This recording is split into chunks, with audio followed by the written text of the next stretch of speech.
Welcome everyone to Never Alone Live. We are so glad to have you all here. I'm Johnny from Never Alone Recovery and joined as always by Krista, the Sober Barbie. And today we have a very special guest, our friend Michael VanBeek. Michael, I'm telling you, you've already won. You're already winning because you have won the contest for most technical difficulties in a. So that's, thank goodness. Mom always said I'd be memorable one way or another. There you go. You're winning, and Mike, it's so awesome because Michael is local to me, and we live 15 minutes apart. So so he could have just drove over he and we could could have have skipped the whole. He could have, but then he'd have been like right here, and he's too good looking for to have us both in the same place at once. You didn't need to say true to that. So Michael, tell us about yourself, where you're from, your sober date, yada yada. Well, I'll be 13 years, July 30th, a couple weeks. So, I don't do the calendar day thing. I know the date. I mark it once a year. Right after about that 3-year mark, it lost it's not the thrill. It's still meaningful, but it's meaningful to me, And so it's not how many days I have on the calendar, but what I did with those days that keeps me sober. My story is probably is a lot like everybody else's. I'm actually from the Chicago Heights area. Lived in Chicago, south side of Chicago, west side of Chicago, all around that area. I'm different in the sense, I think, than a lot of people, that my addiction didn't start until after I had been married, had children. And then, life did what the 30s do to life. And they make you realize it's not what you thought it was going to be. Guess what? You're on the losing end. And that rude awakening allowed me access to deal with those problems in a different manner. You see, because I grew up around drinking and drugging a lot. I'm a byproduct. I was born in 1970. My parents were very hippie-ish, kind of in their party sense. Like they were able to manage their partying or their addictions to a degree. They still went to work. My mother went to school and got a master's in political science. My dad held down the house, But, drugs in that time were kind of not really accepted so much as not frowned upon. Yeah, well, whatever, let them do them. And so it was always around and it was always there, but it was always a luxury or something we did or people did as on the weekend to unwind. And then the weekend turned to Monday Night Football and then half of the week on Wednesday and then Friday night and Saturday night. And so I'm not saying they were that way. They managed that. I could not. And I know people are like, hey, you want to go have a drink? I'm having a drink in a couple of weeks. I'm going to go have, no, or whatever, right? And so for those people who can manage it, I was not one of those. And so I picked up the avenues of problem solving through substance use and through other various means. But so my story went like that. And I spent over a decade on the streets of Chicago. Now, what happened to me was Chicago Heights is kind of like the brother to Hammond, Gary. Chicago Heights is somewhere between Hammond and Gary. And so there's still decent little pockets here and there, but they're old Italian, Polish people. And, they're that generation that said they'd never move. So for me, Chicago had this armpit that went down 394 and every exit you could get high. And so I took advantage of that. Now, as a side note, I struggled with, as a kid, my first memories of my father leaving. And so I struggled a lot emotionally. And I had demons that I believed were the thing that chained me to my addiction. And in that, when I came, my mom got married, moved into a new neighborhood, all within this time frame. And next thing I know, I'm in a special ed class and they tell me I have this ADD thing. I was actually one of the first 50 people to receive the drug Ritalin in Cook County as a test. And they were just, next thing you know, it's just popping off. They give it away like candy now.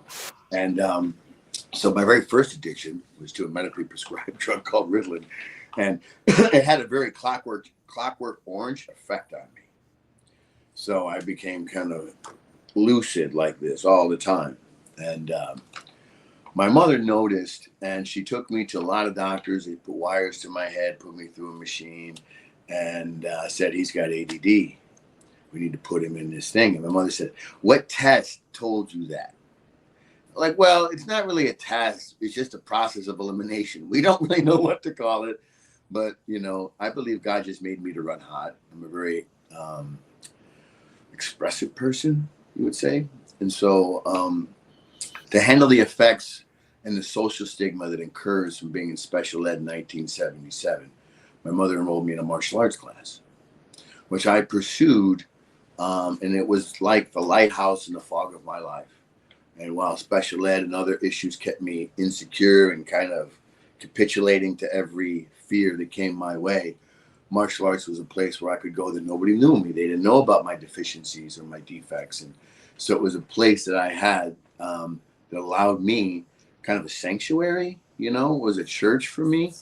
And I stayed with it my whole life. And then living in Chicago Heights, my mom had let troubled teens kind of stay at the house. And so I was always scrapping it up with neighborhood gangbangers, Latin kings, so forth, Latin counts. And, you know, I wound up going out for the Olympics. I was a professional cage fighter. And before I became an addict. And so being an addict and having a skill set, I wound up fighting on the streets for money. I collected money for the mob. I collected money for anybody who wanted it, to be honest, when times were tough. And so I spent about 10 to 13 years doing that, you know, dodged a lot of bullets, got some stab wounds, all the things, you know, looking like me, living in Cook County jail. That doesn't, you know what I mean? You got to hook up and start praying with the prayer groups if you want to stay out of trouble the best you can. At least that was my experience. And so, you know, they took my daughter from me, and that was the knot at the end of my rope. It was really the kind of thing that's like, you know what? Hell with it. All in, give me the pipe. And I went nonstop after that for about 4 years. I just couldn't. It was bad, man. It was real bad. And, man, I don't know. You know, the old saying, sick and tired of being sick and tired. And I remember I had a spiritual kind of awakening in my addiction because I had foxhole prayers, all the things, right? 7 days up. Now I'm laying on a church steps going, please, God, take it from me.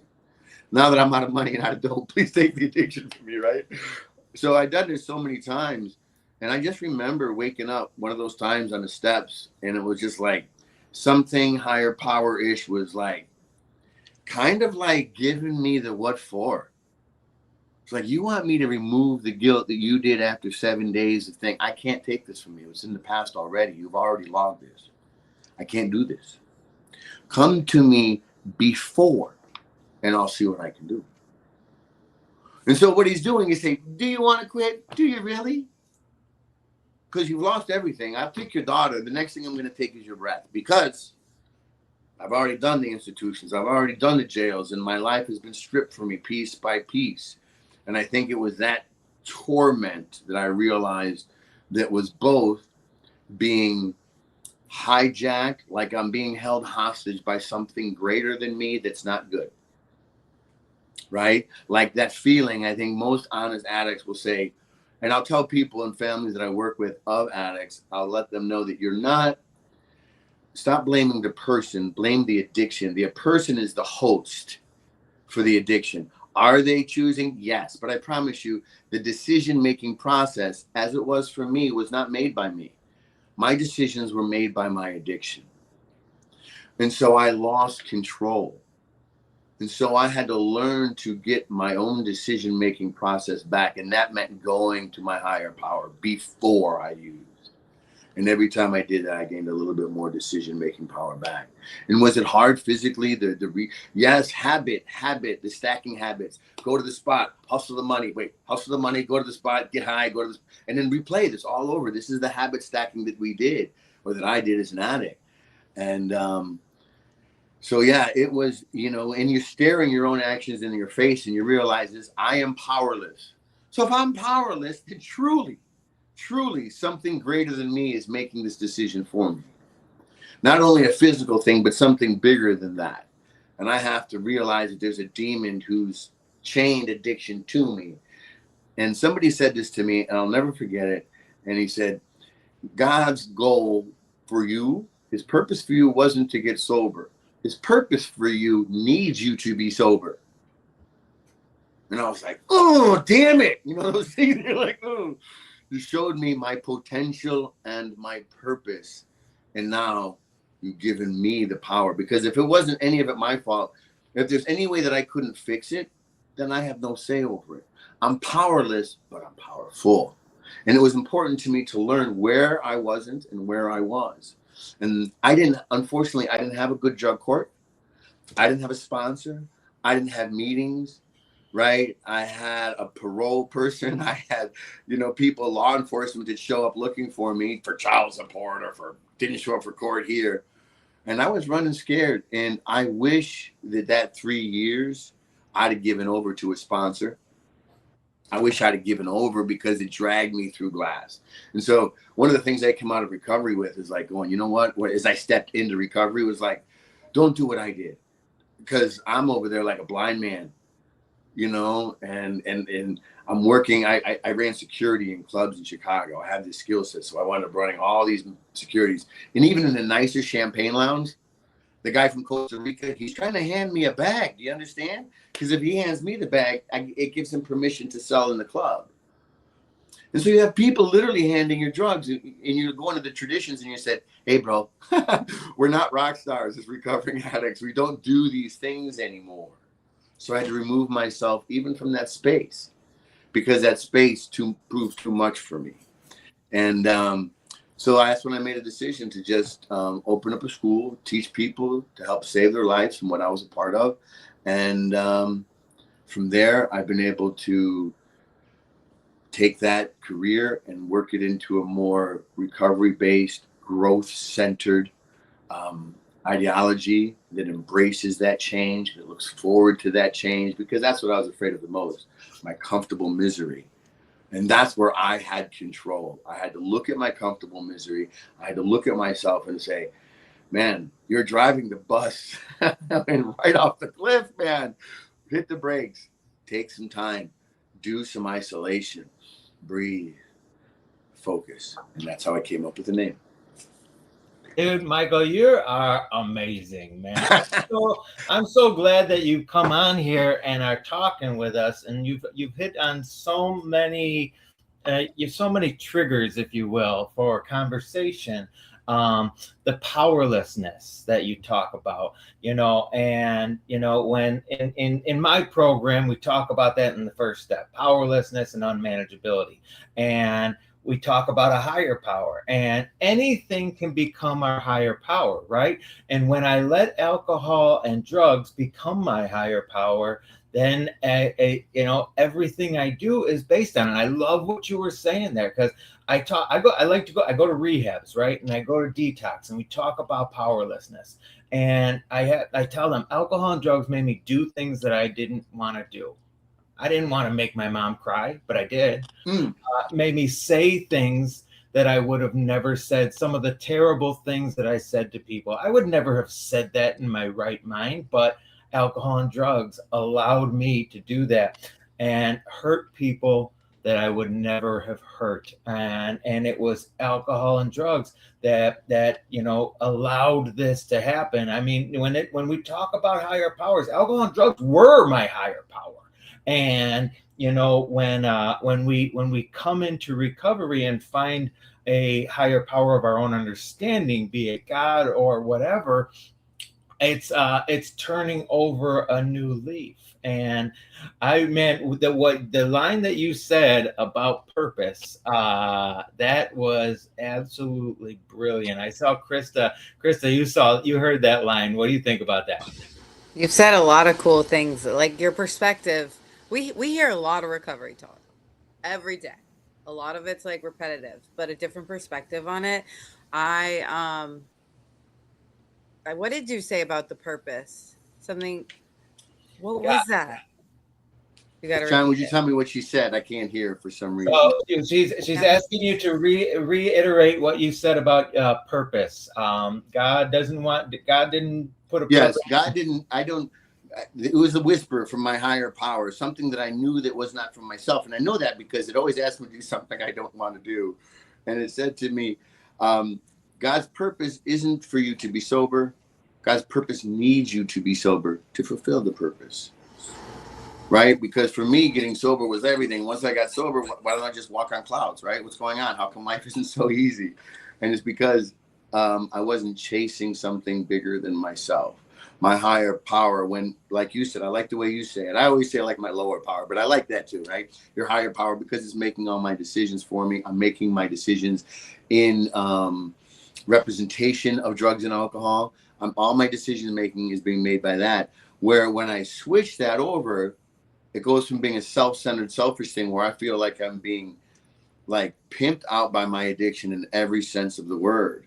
And saying things to people. What you said was very powerful when you said, I didn't mean to make my mother cry. I didn't want to. And that just really encompasses that kind of possession of the host. Like, I don't want to do any of this. And I can't explain to people what it's like to be powerless, because everybody wants to be powerful. Imagine as a man saying, no, I can't handle that. I can't tackle that. That's not my thing. Now, if I say, do you like golf? Someone will say, right? But if you say to somebody, hey, are you, no, I can figure it out. But to say I have no control over that, and to say I didn't want to make my mom cry, but drugs and alcohol made me do it. That's just a really big piece of understanding addiction and making it, and stop making it about, oh, well, he just chose to do this. While I did, it's bigger than that. I made the decision, but I didn't make the decision. The drugs and alcohol made the decision. I made it in sponsorship of them. And I knew that my purpose was more. It has to be more. But I had something different, John. What I had was remembered success. Because I didn't hit my addiction until my 30s. So I was fortunate, both unfortunate and fortunate. Fortunate in the fact that I had gotten a house. I had had a marriage. I had done things that took hard work and so forth. Confidence is remembered success, period. That's just the definition of it in my book. You can't be confident unless you have remembered success. And if you don't, then we call it courage. Because you don't know how it's going to work out. That's what makes you courageous, right? If I had no idea, and that's why people who step into recovery with no remembered success need to see themselves as courageous. And people like me go, oh no, I'm confident I can do it. I've done it before. I've gotten a job before. I've gotten a house before. I've gotten a car before. I can do it again. As long as I get out of my way, I'll do it. No problem.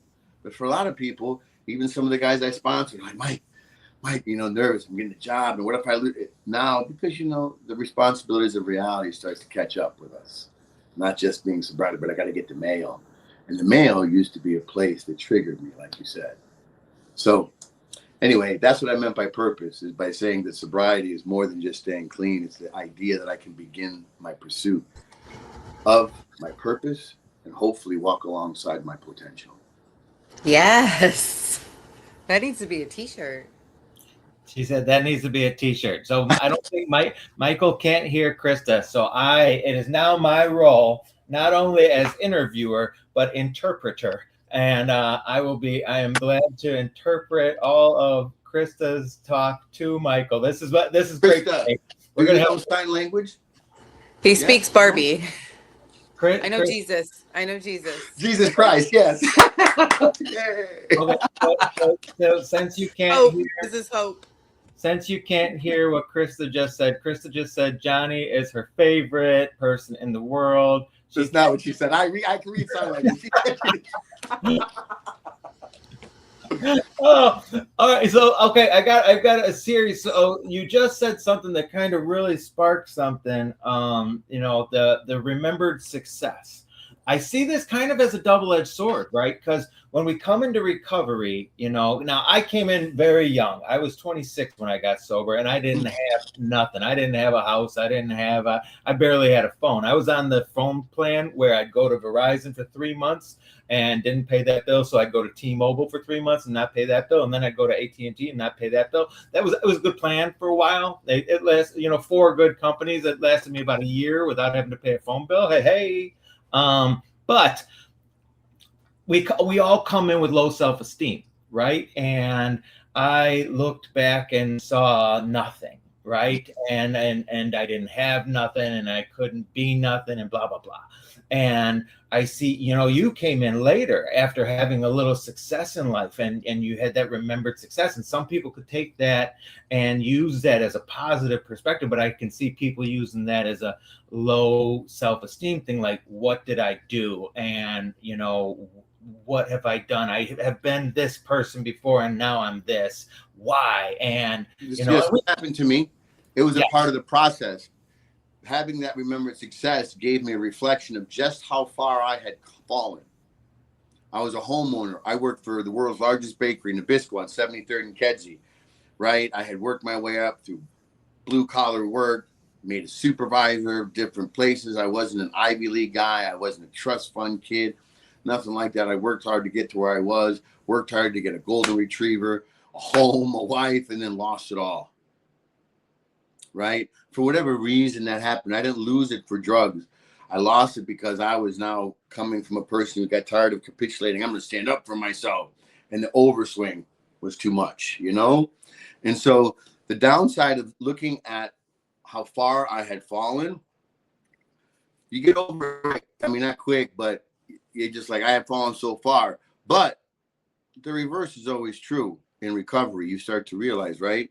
You've fallen that far, you can climb that far. That's how you know you can climb that far, because you fell that far. And so I think it's a perspective shift, In that perspective, it is a negative. Look how far I've fallen. It's really easy to get down on ourselves. It's very easy to do that. But I think from a coaching perspective, or speaking or teaching, knowing that confidence is remembered success, and these people are stepping up in courage to take on recovery and tackle the worst parts of themselves and try to get in touch with someone that they don't even remember meeting inside of themselves, right? The best version of myself is waiting for me. And so it's my job to try to create a program that creates success on the smallest levels. So did you say you get up today? Are you sober? Success, baby. Now you remember this tomorrow. Tomorrow you remember you did this, right? Same. Hey man, did you make your bed today? Get them push-ups in? Did you read that chapter? Perfect.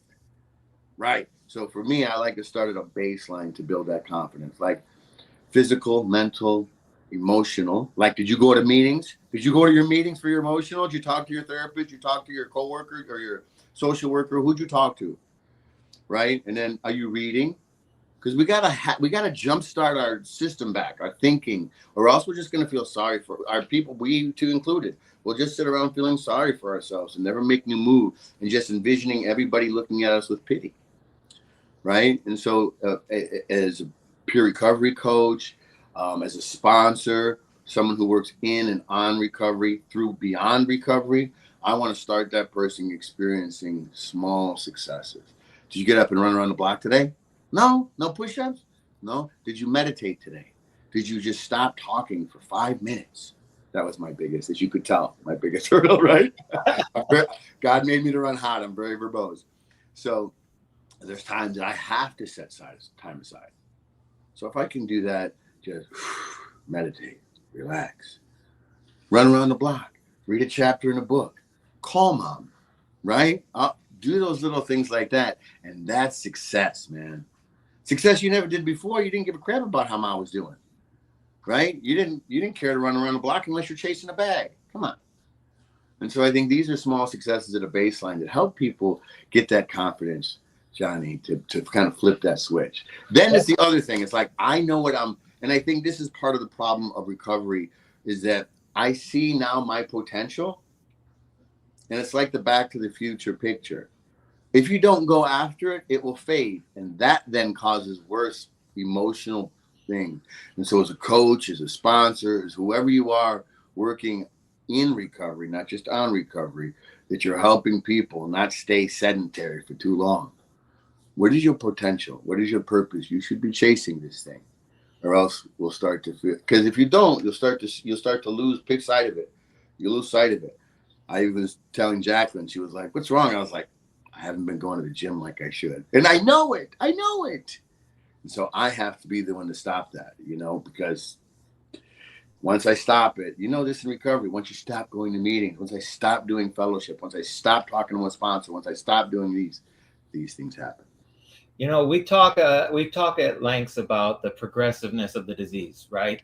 And our life started up here, and over time it ended down here, and we progressively got worse and worse. Nobody comes to the program, nobody quits drinking because they're winning at life. No, they get to a low point.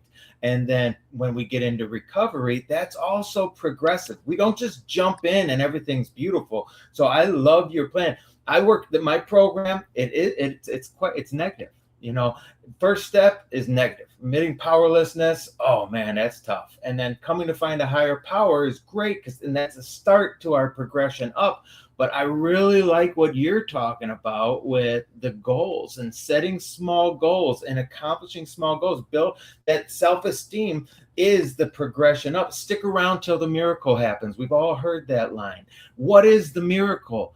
The miracle is when I can look in the mirror and actually say, I don't hate this person, right? And the more I can assimilate to, a self-esteem lifestyle, the more things I can do. I love this, Michael. I love your program. Okay, I'm gonna get back to my interview set. Krista, do you have anything you need me to interpret for Michael? No, but I did at the beginning when he said, go to God before you make that choice. Go to God Instead before of you like make that asking choice. for him to like save you after the fact. He went to God before he goes to God before he does anything. Instead That was of powerful. That was instead powerful. of going to God after the act, going to God before the act. She really enjoyed that one, Michael. But she said that I'm still her favorite. Just so you know. We gotta hang out, John. I don't like this game anymore. I'm glad I didn't know you in the day, bro. I'm telling you, we got in trouble. Anyway, Krista, thank you for that. But that's why in Lake County Drug Court, we made it mandatory to read Atomic Habits, to understand how those small successes create habits. And if you stack those habits, this is why you get in the habit of calling your sponsor, not when you want to use, because the only person I'm calling when I wanted to use was my dealer. So the only thing I can do then is make it such a habit, right? And going to God before I do anything must be the habit. Going to my higher power saying, thank you, because I woke up today and I didn't know I was asleep until I woke up. True? Right. So I woke up and I thank God right away, get on the line, hey, man. And then give me the patience I need today to deal with me. Because if I can deal with me, everybody else is a piece of cake. So, but I think one of the misnomers we get in the progression of our recovery is that because I'm clean, I'm sober. And because I'm sober, what else is there to do? I got a job. I got a house. Mike, what do you want me to do? And I think that's part of the things with people die. I like the steps that you're using. And I try to have a collaborative exercise according to each step. Like you said, breaking things down, higher power. What does it mean? This insanity thing. What does it mean? Are you really insane? Making someone else's decision, someone else, right?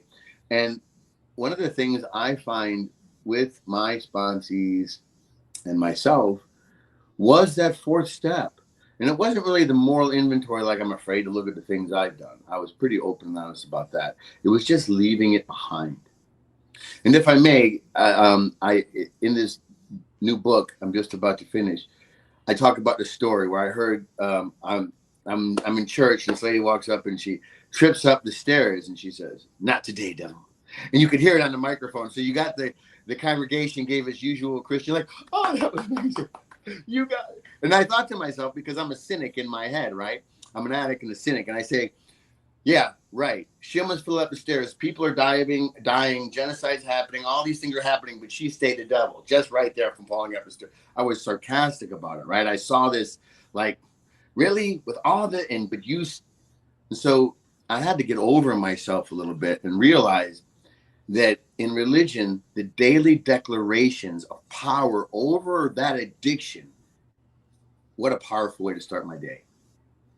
What a powerful way that no matter what happens, whether they drop a bomb on me, something happens, I run out of food, today, my higher power gave me the strength to stay away that addiction, to keep all those things away. Whether I get angry, happy, sad, mad, glad, I'm not using today. I am not picking up that crack pipe and going to town. And I think that those daily declarations of going to God before and making those, or else you'll be saying foxhole prayers. You will be in the ninth inning going, please, God, please, don't let me get arrested again. I'll lose my kid. Right? But if I go before and I start my day, just like I call my sponsor, just like that. Yep, make sure, because my sponsor's going to call me in a few minutes anyway. So those habits, I think, are the things that do that. That's the thing that as a peer recovery coach, as a sponsor, whatever coaching I'm doing, even if it's people outside of addiction, like when we're beyond recovery, the same tools that got me sober will free me from the demon that chased me to it and will propel me forward. I've used the 12 steps in so many other areas besides addiction. I was in a relationship where I'm like, calling my sponsor going, oh my God, you know what I mean? And so each step, but the fourth meant I had to leave that person behind. And when I say to Christians who make those things, like I use the example of not today, devil, they make the declarations. When you said you were reborn, what'd you do with the old you? Because I got years of the old me who won't let go. And I prayed and I prayed. And so I realized at that time for myself, and maybe not some, but others, they needed a progression of like almost saying goodbye. I'm sure you people in rehab have written obituaries to their addiction and done these things. And I think that is the hardest thing. Not only the most courageous thing, not only do I not know where I'm going, I've never been there before, but I'm saying goodbye to the only comfortable misery I know. It may be miserable, but it's the only thing I know, you know? And so it's very difficult when that, for me and for the people I know around that stage 4, not just because of inventory, but because of leaving a piece of me behind. And then who am I? At least I know I'm a piece of trash addict. I have no idea what the future holds except for more failure. Michael, man, I'm telling you, you are a breath of fresh air, brother. I'm telling you, I love everything about it. I'm going to jump into the comments real quick because I got a friend, Deanne, who is in the comments, and she's a friend from the area. She probably lives closer to you than me. And she's asking if Krista can come speak at work release because she does service work there. And unfortunately, Krista lives in South Carolina. But if she comes up here, I'm going to hook you guys up and Krista can come and do some service work up here. That'd be awesome. And Johnny, I gotta watch Johnny go do his workout. Oh, I'm gonna go do Michael's workouts. Is that what you said? Yeah. And that's phenomenal. Let's let's talk about purpose. Let's talk about finding purpose and what you did to find your purpose and how you go about helping others find theirs. Right. So I think finding purpose is one of those solitude events, you know, enough time in solitude. And I think like when we get out of recovery, it's easy to say, I want to work in recovery. What else do we know? We're familiar. I have insider trading intel on recovery. Surely I could help. So it's like clear to a lot of people. Other people were like, no, I'm not really interested in letting addiction define me where I stay in it. I actually want it to refine me and go on and do other things. Right? Like I want to get this job. I want to reconnect with the dreams I had as a kid. You know? And I think when I talk about purpose, I want you to understand that on one side is my purpose and on the other side of me is my potential. And I'll find the other when the other one gets there. They show up mutually. Yes? Your potential, the best version of you, and what you do naturally with flow, being yourself. Of course, everybody needs training and education, and whether it's you're going to be in construction or whether you're going to work in retail, maybe sales, right? Maybe you want to start like a own business of like your own recovery house. You want to do something like that. That takes some knowledge that you don't get just because you feel good. You have to know business, you have to know real estate, you have to know taxes, you have to know your town. And I think that when you can walk with your purpose and potential side by side, I believe you're walking in the light of God, right? You're walking with that thing. I made you for this and I made you capable of this. And here you are with them both. Then does it matter what you're doing? I would suggest no. And in my latest book, Momentum, I talk about that, how to get that create force through will, skill, and practicing those. Like when I wanted to work in coaching people, I said, I'm going to become a peer recovery coach because I want to help people in addict type of thing. So that's a drill that I use to carry something on bigger than that, more than that, a bigger audience. And so I'm able to explore my potential and my purpose at the same time. It's not for me to say what job is best for you. What I do is ask that person, have you reached your potential? Now look to the other side of you. What seems natural? What do you feel you're good at? Well, it might not be the thing I like the most, but probably I teach martial arts. When I was a kid, I had dreams about teaching martial arts. More like in the Karate Kid, you know, the guy who's drinking Strohs, living in the school. I lived in my school. I did. I lived in my school for 8 months. I didn't use or anything like that, but that's what I always wanted to be. And when I got sober, I found that my potential physically, mentally. I wrote a book on the subject called War Room. I'm regarded by the best in the world as one of the best. So I was very fortunate in that I had, and people said, Mike, you stuck this profession out a long time to get where you're at. And I said, well, recovery taught me a lot of endurance. A lot of endurance I gained in recovery, and I still gain it, you know? And so for me, my purpose was felt alongside of my potential. What are you capable of? What do you love doing? And can you be the best at it? Now look right next to you and find that purpose that's tied into that potential. Yes, for you, Johnny, it may just be, I'm a good looking dude who speaks well. I'm really funny, and I can teach you about recovery. See, she liked that. She liked it.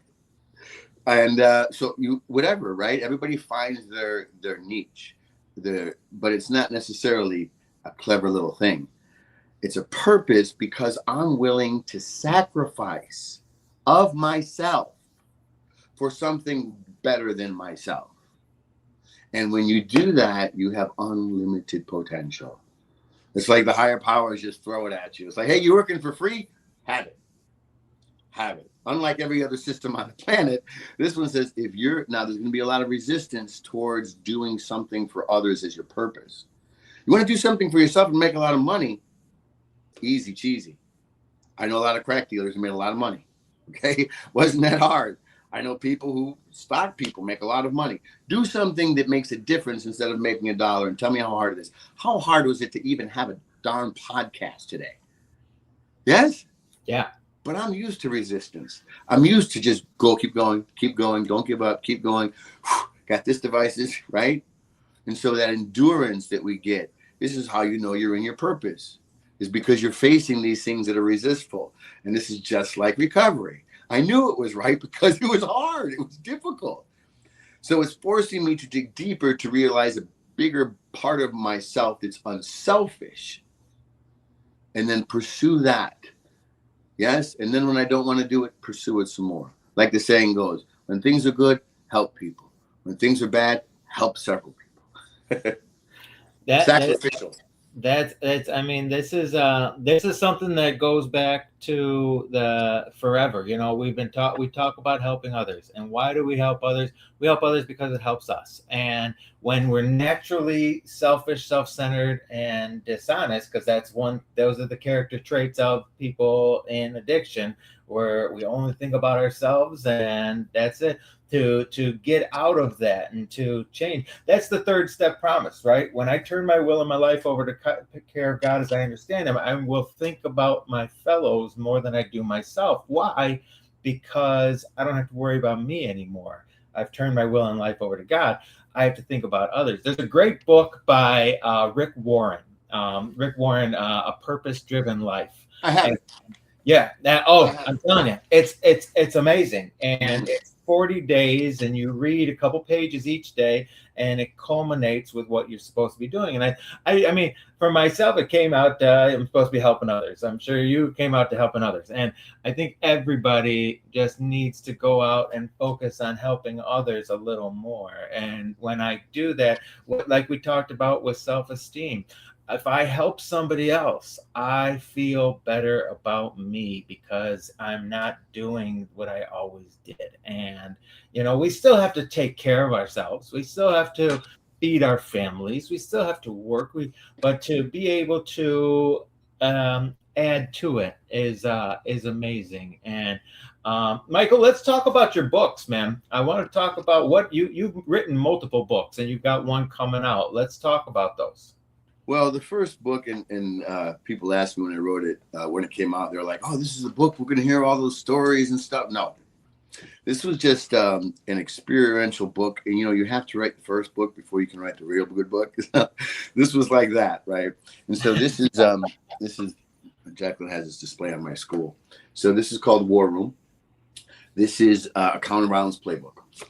It's everything that I've learned in reality-based self-protection. Right, from a kid taking karate, then taekwondo, and then in the 70s, and everything was Bruce Lee, Chuck Norris, and so as a kid who had been martial arts since I was 9 or 10 years old, I went out and went to school for criminal justice. Was going to be a cop, all those things.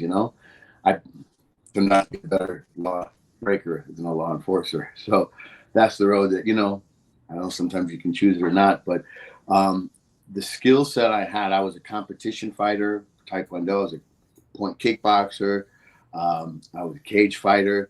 I fought along the sides of guys like Matt Hughes. Those were probably that was a different time frame, right? Back then we didn't have any rounds. There was no UFC, or there was, but it was still in the Hoist Gracie days. So what I did is I rolled nickels for ever to go to California, and I stayed with the Gracies, and I stayed with some Navy SEAL instructors and some street fighters, and I went to bodyguard school and did all those young aggressive things, and then I went to the streets, and the streets don't look like they tell you it looks like. when your self-defense instructor says, "Krista, when someone grabs your wrist, you do this," you go, "Man, ain't nobody grabbing my wrist. You're gonna punch me in the face, throw me in the back of a van, and head out." That's the truth of it. Nobody's grabbing your wrist unless they're asking you on the dance floor, right? And so I was like, listen, beware of self-defense seminars given by police or stuff like that. Go to a place where someone's calling you the worst thing you've ever heard, trying to put his hands on your throat, spitting in your face, telling you you're a shitty mother, and then get out of the fucking house. Now fight him. Right. And so I understood from the streets that what they showed me in this little comfortable classroom with the mats and a nice little referee and pads was not that. And I kind of knew because I was a bouncer and a cage fighter, and I kind of knew this already, but that was the last chink in the armor for me, right? In terms of application and knowledge, was saying, okay, I got this guy, and then boom, getting hit, unconscious, waking up on Chicago Road, boom, blood pouring out of my head. I got hit with a hammer or crowbar or something, hard metal, and I'm passed out, and that blood's pouring out of my head. And the cars were going around me. And so I get up, and I'm dripping blood. I go to the nearest bar that I know, run into the bathroom, and then hit the car lot that I know with the car open in the back, and I got a little candle in there and some snacks. And I just laid there, man, and I wept, and I wept. Not because I got my ass kicked, because that's just part of the game. I wept because no one stopped to pull me off the street. And so I realized, A, I'm fighting all wrong. B, this is the level that I have reached. Yeah? And so as far as the martial arts went, I learned that it was not like this dojo thing. It wasn't even like the UFC. It is kind of, but not really, like NASCAR and Formula One. And they're kind of the same, but not really. Tennis and racquetball. And so I used that after about 13 years of, dodging death. I wound up sober. And I'll be honest with you, I was praying. I was teaching on the side, struggling with work. And I was sitting in front of my school. Oh no, Michael, what happened? He was right in the thick of it. Oh no. What you know what I just heard, Krista, and I don't know if you heard it too. So Michael was describing, being on the streets and beaten and going in the car.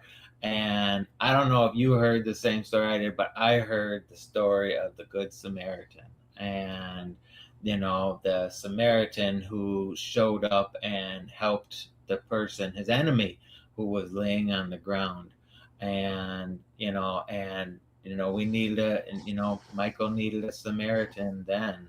um and even though he didn't get one, even though he had he was praying for something, he still acts the Good Samaritan now. I don't know, that's just, I heard that. We might be back, in business. But she can't. Can he hear you? Michael, you're on mute. You're on mute. I can't hear you. Can you hear me? I can hear you. Yes. Okay. I can't hear you. Okay. My sponsor called me and it screwed up the entire system. Okay. So, I'm trying. Can't he watch it on another? Hear me though. You can hear me though. Yes. We can hear you. For some reason, I just can't hear you. Is Megan on? Megan. But maybe he can watch it on Can Facebook. I leave and come right back?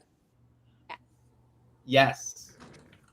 Yeah. And I'm telling you, Krista, that Good Samaritan just jumped into my head, and I think that.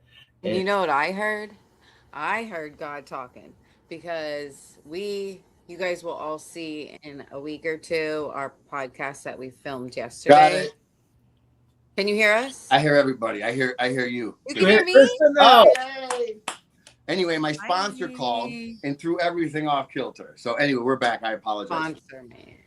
It's okay. It's okay. So Michael, your first book is out. We put the link in the comments for your 4 War Rooms. And your next book that's coming out is called Momentum. When does that come out? Should be out in October. Yes, the editing process should be done in, this is one of those things, if I may. AI wants to do everything for me, even wanted to write the book. And I was like, no, but it's not going to give you my stories and all the things. And it should be out by October. Wonderful. So it takes a little bit longer when you're doing it yourself and running a business. And yeah.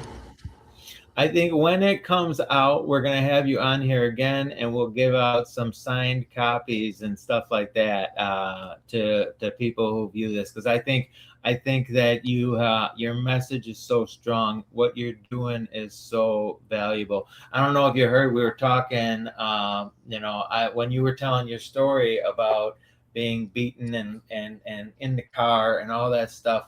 I heard the story of the Good Samaritan, and you didn't have a Good Samaritan come and help you. God put you through the ringer that you needed to go through to get where you are, but now you get to act the Good Samaritan still. And I'm thinking of this is all process. I mean, like, I wish I was there then and I could go and help you, but this is what we get to do now, and we learn this from each other's stories, and we give not only hope to those who need the Good Samaritan, but to people that they actually get to be that today. And I actually get to help people in their life. Krista gets to help you. You get to help anybody who's listening. We get to help people today and be that spark in their life, however it may be. And all the stuff you're doing is just brilliant, man. And likewise. You guys are doing great stuff. I really appreciate you. I'm telling you, this is going to stick with me. Just the small goals and giving sponsees and giving other people just small goals that they can feel better about themselves. Having the ability to do that is amazing. And I really liked all the stuff that we've talked about today with purpose. All the Yeah. conversations about God. You've given us so many humdingers, dude. Humdinger. That's an old baseball reference. I remember. You are Don't do old. that again. Don't do that again. But I'm telling you, and Michael, it's crazy. I mean, we grew up in the same area. When you said Chicago Road, I grew up right off Chicago Road in Dalton, and Oh yeah. yeah, and so it's pretty wild. And when Krista comes, I'll give her a tour. Are you coming up, Krista? Maybe. I come from a resort beach island where there's a lot of privilege, and no one talks about the crime. And my purpose right now is to speak up on what's really going on. That's what I'm doing. Where'd he go Okay. again? Oh, he's here. Yeah, Well, we're Voice here. is here. we Your can't picture's see gone. Michael anymore, but we can still hear you. Yeah, everybody bleeped off. I can see everybody. I can hear everybody. Well, But anyway, we are closing shop. Michael, thank you so much for coming and sharing with us This today. was so good. And the Yeah. whole, like talking about endurance. We recorded a podcast yesterday, and that was kind of like where we were going with that. And it's God's talking. He's speaking loud and clear between yesterday and today. And yeah, I'm here for it. I'd like to do this again with you guys. You guys are awesome. I really apologize about the technical difficulties. I'm sure the next time we visit it, we'll have it resolved and be able to have a more fluid conversation. We got to do a podcast. Yeah, for sure. And Michael, thank you, everybody, for tuning in today. As usual, God loves you, and so do we. And we'll see you next week. Thank you, guys. You guys hear me?